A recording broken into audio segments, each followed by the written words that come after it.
Hi, putting on our shoes with good spine hygiene. How do we do that?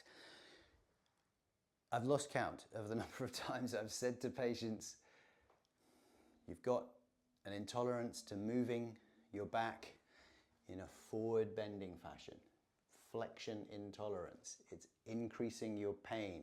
It's increasing your risk of injury, maintaining you in that injured state instead of allowing your body to heal.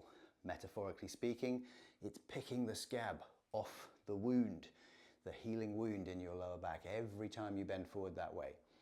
And the first thing they do is they go back to the chair and they sit down and they put their shoes on. They do it like this.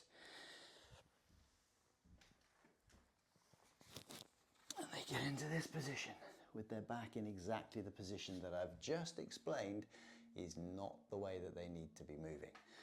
So we have a further conversation about how they should do it. And it looks a bit like this. You want to maintain spine neutral throughout your movement. Ooh, that's just here. So those 3 points of contact, back of my head with the pole, mid-back, and my sacrum are on the pole, maintaining the hollow shape through my lordosis in my lumbar spine and in my neck. If I'm going to get down to my feet, I want to do a lunge, basically. I've got to come down into that position, and I can put my shoe on in that position. I can, if I've got the flexibility, I can take it off with my spine in neutral, standing up.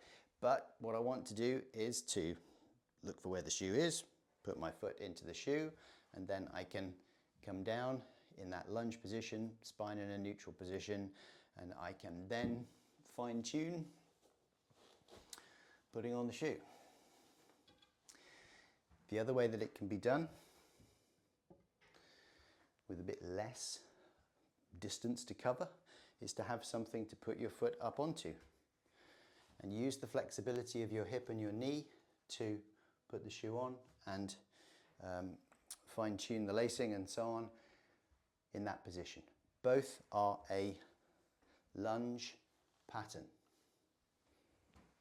Something to practice if you're not familiar with it, but that will help you put your shoes on, maintaining good spine hygiene.